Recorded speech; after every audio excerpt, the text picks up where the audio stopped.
Ya, terima kasih Pak Febi. Assalamualaikum warahmatullahi wabarakatuh. Yang Waalaikumsalam. kami hormati Pak Gubernur yang mewakili atas seluruh kepala daerah, kabupaten kota seprovinsi Bengkulu. Secara umum kami sampaikan bahwasanya struktur perekonomian yang ada di Kabupaten Bengkulu itu dibangun oleh prime sektor, salah satunya adalah sektor pertanian. Dengan kontribusi 38,40%. Di dalamnya juga ada subsektor unggulan, yaitu di sektor perkebunan dan sektor perikanan. Nah, kemudian kami melihat dengan adanya proyek strategis nasional yang berupa jalan tol, kami berupaya memanfaatkan konektivitas nanti untuk prime sektor ini, khususnya adalah sektor pertanian. Kemudian di sektor kedua itu ada sektor perdagangan dan sektor industri pengolahan, berdasarkan struktur PDRB yang ada di Kabupaten Bengkulu Utara. Kemudian baru di urutan ketiga ada sektor pertambangan. Tentu dengan potensi-potensi yang ada saat ini, kami sangat menunggu visi misi dari pemerintah provinsi dan pemerintah nasional, bahwasanya dengan terbukanya konektivitas, setidaknya aksesibilitas kita lebih dekat ke provinsi-provinsi yang menjadi tujuan kita dalam berupaya meningkatkan pertumbuhan ekonomi kita. Kita konsen ke sektor pertanian karena ada 58% struktur tenaga kerja kita bekerja di sektor pertanian ini. Untuk konektivitas dari pemerintah Kabupaten Bengkulu Utara nantinya akan menyusun sebuah grand strategi yang akan mensupport pemerintah provinsi nantinya dalam mendukung daya ungkit pertumbuhan ekonomi di sektoral, khususnya adalah sektor pertanian. Kami punya 7,3 juta ton per tahunnya untuk kapasitas kelapa sawit, kemudian ada juga 3,3 juta ton untuk karet setiap tahunnya. Ini juga akan terbuka nanti proses dari hulu ke hilirnya ketika tol ini juga terbuka nantinya. Kami berharap tol ini juga bukan hanya membuka keterisolasian provinsi Bengkulu, tapi di sektoral juga akan membantu memberikan daya ungkit terhadap pertumbuhan sektoral yang ada di Kabupaten Bengkulu Utara.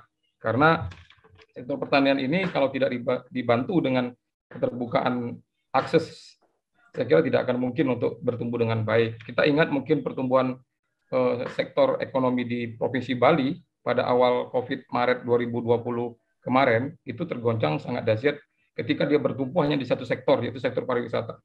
Ada grand strategi dari Provinsi Bali itu pindah ke struktur pertanian. Kita sudah teruji 20 tahun lebih, sektor pertanian ini memberikan kontribusi yang besar terhadap sistem perekonomian yang ada di Provinsi Bengkulu. Berarti kedepannya harus konsisten untuk membangun sektor pertanian ini dari mulai hulu ke hilir. Kami itu mungkin memberikan informasi potensi-potensi yang bersifat sektoral yang ada di Kabupaten Bengkulu Utara. Demikian Pak Febi. Oke, Pak Dodi, bisa disampaikan apakah ada crucial point kalau tadi Pak Bupati Kaur, Pak Lismidianto mengeluhkan adanya infrastruktur di wilayah Belu yang kurang bagus sehingga kurang bisa mempercepat pertumbuhan ekonomi. Bagaimana dengan kondisi di Bengkulu Utara, Pak Dodi?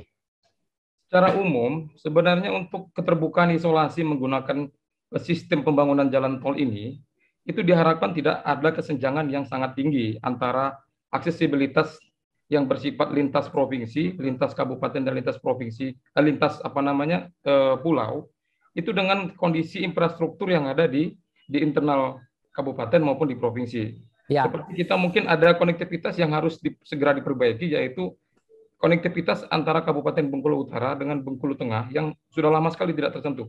Yaitu link jalan Lubuk Durian, Lubuk Sini itu bisa menghemat hampir lebih dari 40 menit dari akses jalan menuju jalan tengah. Nah, kalau ini terbuka, kami menuju ke pintu tol 3 Tabak Penanjung itu bisa mengakses lebih kurang penghematan waktunya 40 menit. Artinya memang ini jalan provinsi memang harus segera menjadi konsentrasi kembali.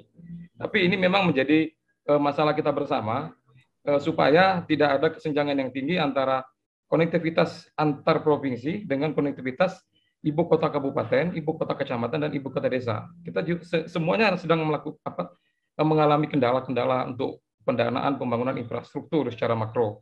Tapi kita juga Bupati Bengkulu Utara dengan visi pembangunan infrastruktur 5 tahun ke depan memang berupaya untuk memperbaiki sentra-sentra produksi yang menjadi penghubung antara ibu kota desa dengan ibu kota kecamatan, kemudian ibu kota kecamatan dengan sentra-sentra produksi pengolahan.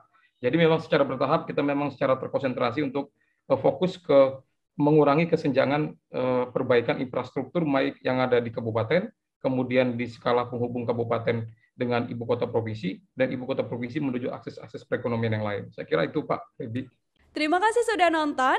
Jangan lupa like, subscribe, dan share ya.